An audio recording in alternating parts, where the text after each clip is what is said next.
Have you ever wondered where we, as humans, come from? Where did our story begin? Our saga starts with a common ancestor, one we share with the large apes of Africa. Gorillas, chimpanzees, and the so-called pygmy chimpanzees, or bonobos. This common ancestor roamed the Earth between 8 and 6 million years ago. Human evolution, in all its complexity, primarily unfolded on the African continent.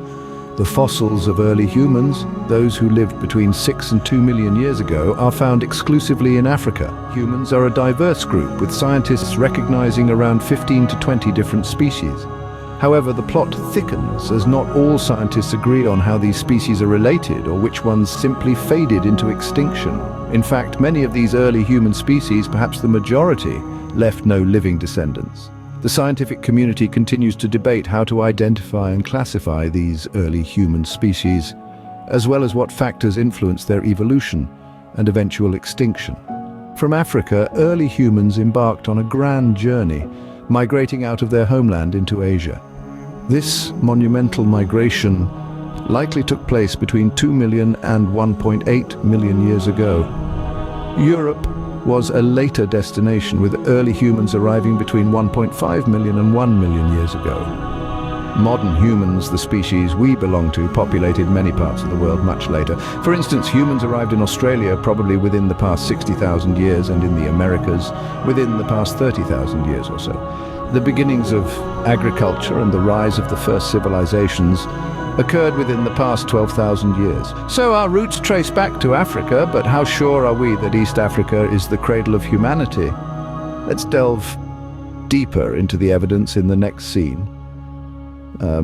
Every detective story needs evidence, and our human origin story is no different. Let's delve into the ancient world of fossils, specifically those discovered in Africa. These aren't just any fossils, mind you. They may well belong to our earliest ancestors, modern humans, dating back a staggering 300,000 years. Imagine, if you will, a time when these beings, not so different from you and I, roamed the vast plains and valleys of Africa, their home and ours. Now, these early humans were quite the innovators, crafting the oldest stone tools ever discovered. These rudimentary devices, though far from our modern machinery, were the height of technology at the time. They were the keys to survival, used for everything from hunting to preparing food. That these tools too were found in Africa adds another piece to our puzzle. But the clues don't stop there. Let's shift our gaze from the physical to the genetic. Our DNA, the blueprint of life, also tells a compelling tale. Geneticists have been hard at work poring over this intricate code, and what they've found is rather intriguing. Evidence from a genetic study suggests a major expansion out of Africa around 1.9 million years ago. Furthermore, there appeared to be a gene flow between Asian and African populations by 1.5 million years ago. So, what does all this mean? To put it simply, our genes point back to Africa. It's as if our DNA itself is echoing the words, "We began in Africa." It's a powerful testament to our shared past and a fascinating insight into how our species has evolved and migrated over millions of years. With the fossils whispering tales of the past and our DNA echoing the same, the evidence seems to be piling up in favor of an African origin. It's like a cosmic breadcrumb trail leading us back to the cradle of humanity. So the fossils and our DNA point towards Africa, but can we get more specific? Let's delve into the mystery of the Y-chromosome. This fascinating piece of our genetic code is passed down from father to son, like a biological baton in the relay race of our lineage. Scientists have traced back the Y-chromosome, revealing a captivating narrative about our ancestral Adam. The plot thickens when the trail leads us to Central Africa. Here, amongst the Embo people of Cameroon, we find Y-chromosomes from both Perry's branch and the former Adam's branch. This suggests that our revised Adam might have resided in this region. Yet the oldest known modern human bones emerged from a different stage, East Africa.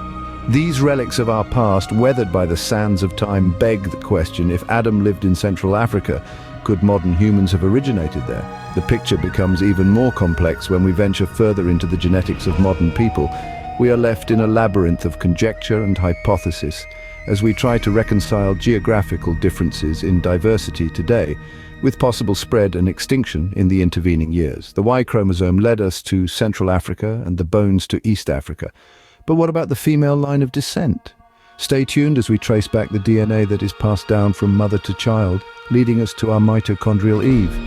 Now, let's trace back our maternal lineage. You see, just as the Y chromosome is passed down from father to son, there's a piece of DNA tucked away in a part of the cell called the mitochondria that is passed down only from mother to her children.